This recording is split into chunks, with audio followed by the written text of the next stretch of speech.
Welcome to America's Heroes Group. And welcome back to America's Heroes Group Roundtable with partner Veteran Legislative Voice. January is Cervical Cancer Awareness Month, and today is Saturday, January 8th, 2022. Happy New Year, happy 2022. Our host is Kelley. I'm Sean Claiborne, the co-host. Our executive producer is Glenda Smith, and our digital media producer is Ivan Ortega of Scouts Honor Productions. And don't forget to like us and also check us out on Facebook live streaming. We're on right now. Like and share so others will become connected to information resources. You can also see us on YouTube. You can see us on apps like iHeartRadio, Roku, the Zondra TV Networks app, which is on Roku, Amazon Fire TV, Apple TV, and many others. Stephanie Kalota, she's a U.S. Army Reserve Sergeant First Class and a familiar voice in America's Heroes Group. She's a veteran and founder of and creator of the Veterans Legislative Voice. And she wants to talk about something really important, which I think is we can go on for days about. And it's something kind of ironic that your teeth has become a part of this agenda for legislation. That's right. So Stephanie, how you doing? Doing all right. Sorry, I had a little bit of phone trouble right there. No problem. So we have a new bill coming out, H.R. Bill 914 and S3017, expanding dental care for veterans. So first off, tell us how hard it is to get dental care in the VA system right now. And people across, even people that are on Medicare know it's hard to get dental care. Why, yes. We don't know. But, so tell us about that. Well, I have a little bit of information on that, but yes, only 8% of the total VA population actually qualifies for dental care by the VA without having to pay anything to it. And those are ones that have a service-connected condition for dental. They were a former POW. They're rated at 100% permanent and totally disabled. They're rated as individual unemployable, like kind of like in Social Security status. And whether they need dental services in preparation for a hospital and then admission. Sorry about that. But yeah, so we have 92% of our veterans that do not qualify for it. Many do not actually opt in for the insurance that they can do with the VA, which is they either don't know about it, they can't afford it, what have you, on that type of stuff. And yeah, you mentioned Medicare. When the Affordable Care Act came out, they did not include much for dental, and then they had it changed over a year ago, and the states were supposed to opt in. Supreme Court said that it was allowed for the states to opt in, and others can submit waivers. My last count, 31 states plus D.C. Has opted in for the expanded care for dental. So if you're lucky there, you still have to pay in for it, but it is hopefully a better thing for them. What's really scary about dental care is that if you don't keep up with it, it can actually cause a lot of issues that not many people believe is related. My father-in-law just recently came down with a bone disease, a bone infection from his bad teeth and discitis. He had to be admitted for more than a week. Now he has to get IV antibiotics twice a day, checks regularly. We do it at home for him, but it's always a constant home care type of thing, and it's pretty scary because people can die from a bone infection, and it can cause major spinal issues. You can lose ability to move your limbs. You can lose all sorts of things when there's extra damage done to that, and a bone infection can do that. And people don't realize just how important your teeth are. I mean, once your teeth start to go bad, it's very, very difficult and expensive to recover from that. So you mentioned the difficulties of getting qualified for dental coverage through the military. There's like this, from my understanding, there's like 6 classes that you have to that you can fall under. It's like class 1 to class 6. And there's subclasses to these different classes, which is even crazier. So you have to fall into one of these categories. And it does not mean it's because you get into one of these categories, unless you're, like you mentioned, POW, or you already qualify for 100% disability. It's not a guarantee that you're going to get the coverage that you actually need because of the process that you have to go through, which, like I said, this idea of having to qualify for stuff all the time. It's like imagine going to your job at the office and they say, well, hey, you fell down the stairs, but you had to qualify for your health insurance. So, you're paying for it every month, but you got to qualify to see if this is going to be covered or not. That's never a question. Yes. You pay for it and you have it. You know, people that in the service are paid through not just monthly premiums, like if you get the dental coverage, a dental insurance program, things like that, but they also pay through their time and their dedication to the country, which has caused a lot of sacrifices and sometimes even missed opportunities later on in their life because of, you know, their disabilities or because of other issues psychologically, mentally, physically, or just the fact that you were gone from the workforce for 20 years if you were a career person, or maybe even 5 to 10 years because you were serving overseas or things like that. You're putting your life on hold to do these things. So it's important that we have these things. So, but what is this bill that's out there? What's the bill supposed to do or going to try to do? So the bill right now, it's the one I'm focusing on is the Senate Bill 3017, and that was introduced by Mr. Senator Bernie Sanders, and it's to expand the availability of dental care furnished by the VA for the vast majority of the veterans. So for many veterans, if they are 50% and higher, they can get care, regular hospital care from the VA for anything. If you're below 50%, you can only get care on your service-connected conditions. Okay. So after 50%, you can get vitamins prescribed, all sorts of different things prescribed, and have inpatient admissions totally free by the VA. But that's something that they're trying to at least expand on for those people that are 50% and higher. So is this going to be something that's going to pass, or is it still in the works? What's the status of this bill right now?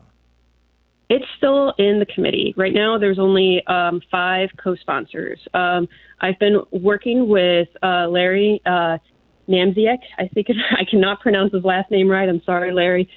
He's local to you guys with Coalition of Veterans Organizations.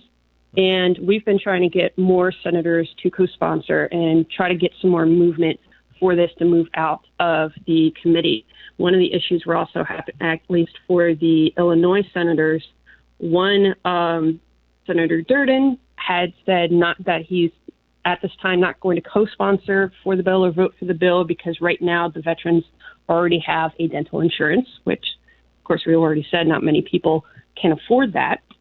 And then Senator Duckworth, she stated that she would consider our voices in mind when she goes in to vote for the bill if it's brought onto the floor out of the committee. So it's still a long shot to even get this moving because it's still just at the introduced inside the committee stage, which is a place where most congressional bills die. So that's what we're trying to do, is trying to get more people involved and to understand how important this is, so then more people can get this type of benefit. And we do understand it's a huge logistical thing to happen if this bill does get approved. Already the government pays for, I believe it's over $1 billion just for those that go through the insurance and through the actual VA for the dental. Over $1 billion just for those veterans that are already qualified and eligible for. And then for those people that are already eligible, a lot of the dental clinics cannot support or barely can support those that are already eligible. When I got myself started, because I am of that status that's eligible, I had to wait 3 weeks just for my first appointment. Wow. 3 months, not 3 weeks, 3 months for my first appointment. And of course, at this time, it's COVID and all of those type of things involved as well. So it's a really big push that's going on. There is one that's already out there for some veterans, and many people point to this one instead. And it's a House joint resolution that was submitted in the previous congressional session of the time that when President Trump was in office. During that time frame, that bill was introduced and passed. What it was a pilot program for certain VA regions to at least help veterans find free or discounted dental services. And these regions, right now that we know of, only one is really in operation, which is New York, New Jersey. I just found out that it's in my Florida, because I'm in Florida, it's in my Florida region. So I'm going to find out about that. But those type of things is not very out there for many people to know and understand. You have to do the digging just to find it yourself. even then, it's pretty difficult to find out. Yeah. So I remember there was a I found out just a few years ago. I think they still do it, but there is a dental clinic. I think it's a national like chain of dental clinics that offer. I think it's on just one day or one period of time a year. They do free dental work for veterans, which is a first come first serve. But then and it always fills up. I've tried a couple of times to get into it, and it was always filled up every time I call them. Yeah, actually, your region is supposed to be one of the regions that's supposed to be available as well, the Illinois area. So that's for you guys' information. The other one is for my Florida region. It's South Georgia, Puerto Rico, and Virgin Islands. The other one is Michigan, Indiana, and Ohio portion. And then the other one that you're in includes part of Wisconsin, Illinois, and Indiana. Wow. So what can we do as veterans to try to get some of this attention put on to the Congress? Because these laws don't change, especially when it comes to veteran care. These don't change unless Congress gets behind it. Congress has to actually put all this stuff forward for all the stuff that we're talking about as far as benefits, as far as changing things, the way things are done. We spend $700 billion on how to blow stuff up. That's what we spend on our defense budget. That's the part, the blowing up stuff part. So we go into a country, blow everything up, and that's $700 billion plus every year. We only spend $200 billion on all the benefits that pertain to veterans. $200 billion right around there every year. So we can spend a couple $1 billion more to get people some health care, to get people some dental treatment. And you would think, it's a weird disconnect. Like sometimes I wonder if how disconnected Congress is from the country if they don't understand that health doesn't just, you can't just say, okay, well, we're going to take care of your entire body, but except your teeth. That part is off limits. We're not going to bother that stuff. It's not important. You know, you got bacteria and germs in there. We're not going to touch that. We're going to leave that alone. We're going to just focus on your feet or whatever. I mean, that's crazy. That's elective is what they always try to say. Because it's really crazy because it's cheaper to actually keep up with regular dental cleanings versus letting your teeth go bad. And then you also have to deal with cardiovascular issues, diabetes, respiratory issues, bone issues. You can actually have your jaw eat away because of the bone issues you're having. And veterans already have enough issues with their medical, with all the toxic exposures, the stress, everything else. Add this on top of that. This could save the government some money if they go ahead with the routine maintenance.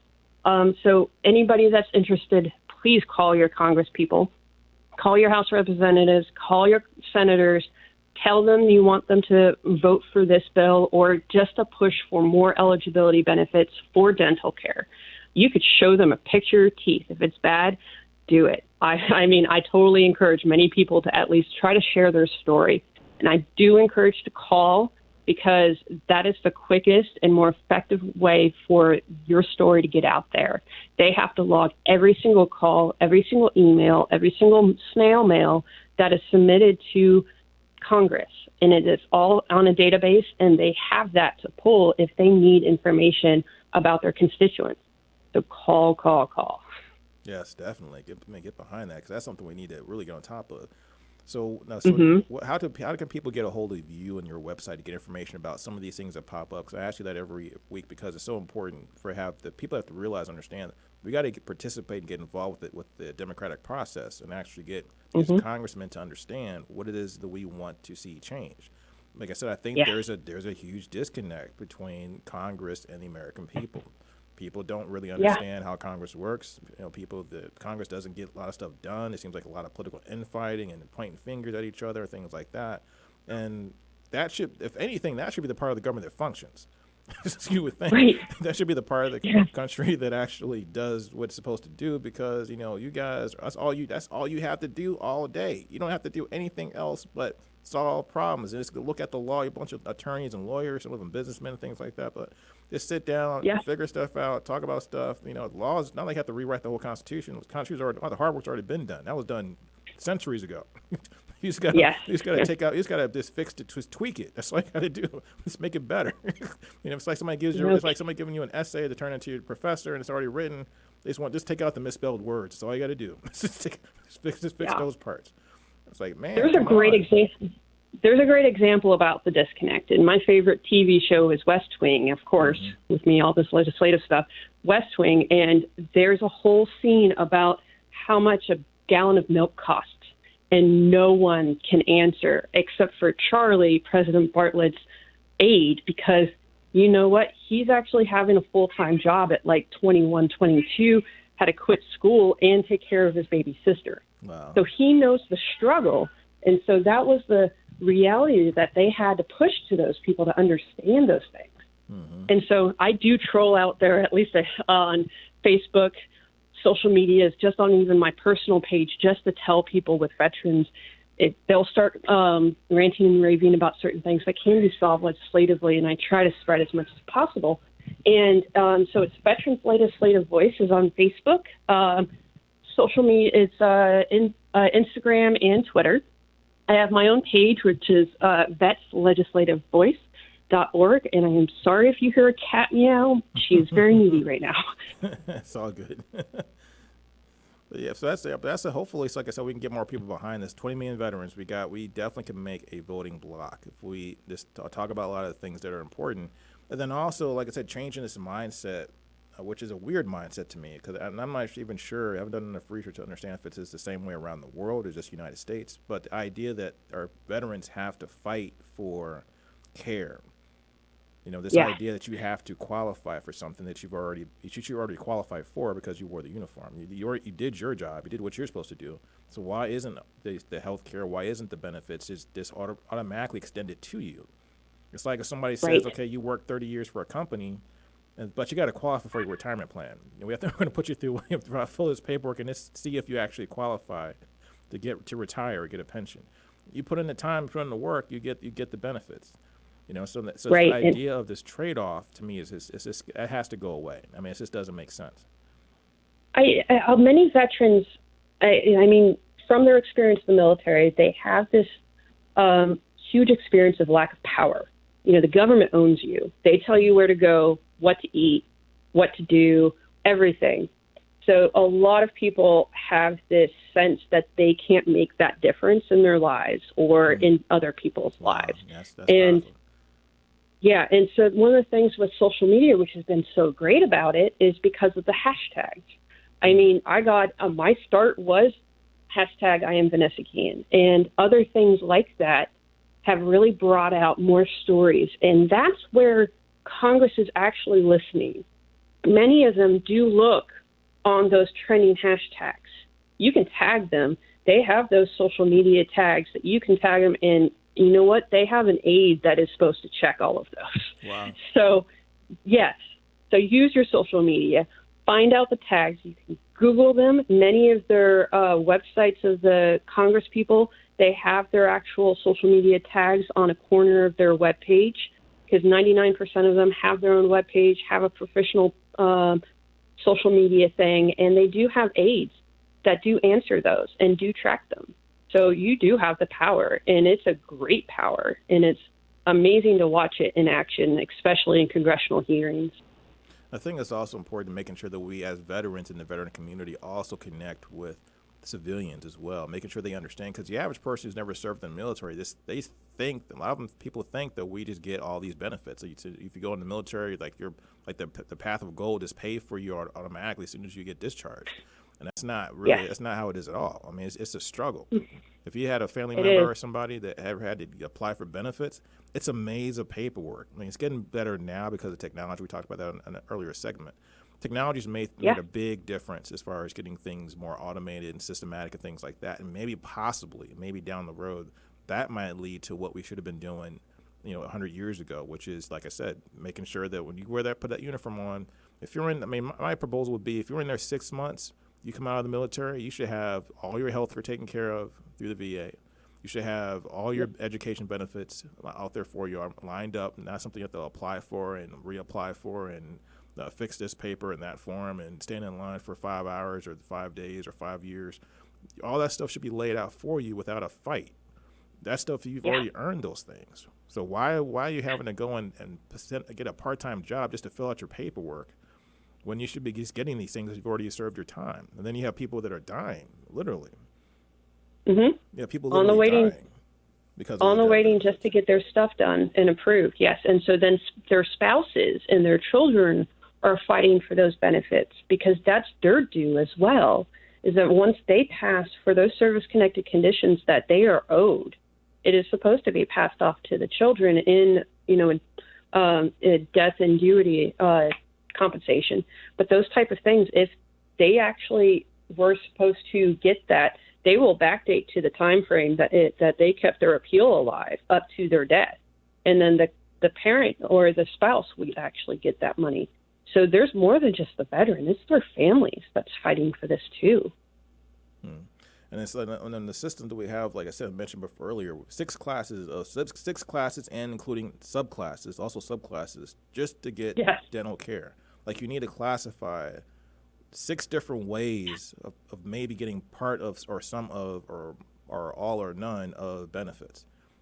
That's crazy. And it is. And you know what? I do have to give it to a lot of these law offices because there are VA disability lawyers out there. They only get compensated when they win an appeal for a veteran.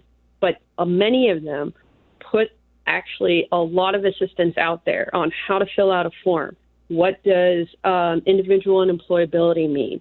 What ratings are you supposed to get for what symptoms? They actually have a ton of information out there, videos, blogs, everything already out there for free. And so that type of stuff is so amazing with technology today, too. Like I said, the technology has changed a lot of things. And hopefully one day, maybe through technology, because people will start to just wake up and realize, and especially if we get more, like I said, more civilians understanding what the plight and what some of the struggles that veterans have gone through. And I think a lot of it, goes back to what you mentioned earlier, is that because veterans do feel in a lot of ways unempowered or are not necessarily engaged, they kind of want to leave. Some people want to just leave the military behind and not really talk about it or go back to it. Some people, love their time in the military and talk about it all the time, but a lot of veterans don't really talk about their military service and then don't really fight for their benefits. It's like that's a done chapter. I moved on from that chapter, and they don't go and get stuff that they're entitled to. Well, also from their experience, they feel unworthy of their actual benefits, too, many of them. And this is usually towards those that don't serve the actual stereotypical combat tour or things like that, you know what, they have legitimate issues, legitimate disabilities because of their service. But many of them don't feel like veterans because they either didn't deploy or they didn't deploy to actual combat zones. And that's a large number of those poor people. And I felt like that for the longest time because I only served in Kuwait. I did too. So, yeah. And so those type of things is just out there preventing people. I don't even have military tattoos. So those type of things that you see, typically people do try to shed them. So do you think this is something that's likely to pass? What's the momentum behind this right now as far as getting more people to pay attention to this particular bill? Last congressional session, it was going really well. There was a lot of co-sponsors, but many settled for that House Joint Resolution that we talked about. Right now, it was introduced in October, I believe, from Senator Sanders. So there's not a whole lot of movement on that, but that's mostly because of the National Defense Authorization Act push and also trying to not shut down the government. Those type of things have been the bigger focus. Now that those two have passed and we don't have to be concerned about those, we can focus on these things for the veteran. And it can either be added to the next year's National Defense Authorization Act, or it can go on their own. And right now it's slow. So we need as many people as possible to call their Congress people, tell them their story, tell them why they need this, because they're suffering. And do you see a difference between some of the Afghan veterans coming back now, how they're responding to finding their voice in the congressional realm or into the legislation part of how benefits are doled out? Like I said, going back to that same concept, a lot of people don't realize that your benefits are directly designed by Congress. Congress puts together all that stuff. It's all designed by Congress. So do you think? Yes, and it's approved by Congress, too, because the House resolution bill was actually a waiver for the VA to do that type of pilot program. So that stuff has to be approved by Congress. Right. So it's not necessarily the VA or the government, the military, the DOD or anything like that that determines these benefits or what these benefits are or how they're even established. They might have some input in some cases, but for the most part, it's all done by Congress. So we have to start speaking up and getting our voice out there. Yeah, and social media is the place to go. A lot of people. I lost you for a sec here. You tuned out a little bit. Sorry, social media is the great way to go because still got me? There, right there. Actually, we just ran out of time. We did, Stephanie. I'm but so great sorry. Show. Stephanie, great show, and it need to be addressed because every veteran deserve dentures. Why? Digestion begins in your mouth. If you don't digest your food properly, you have all type of health conditions because of that. So great show. Thank you so much. And Happy mental New health. Year. Thank you. You're welcome. Happy You're New welcome. Year. Happy New Year, Stephanie. Great partner. She does a great job.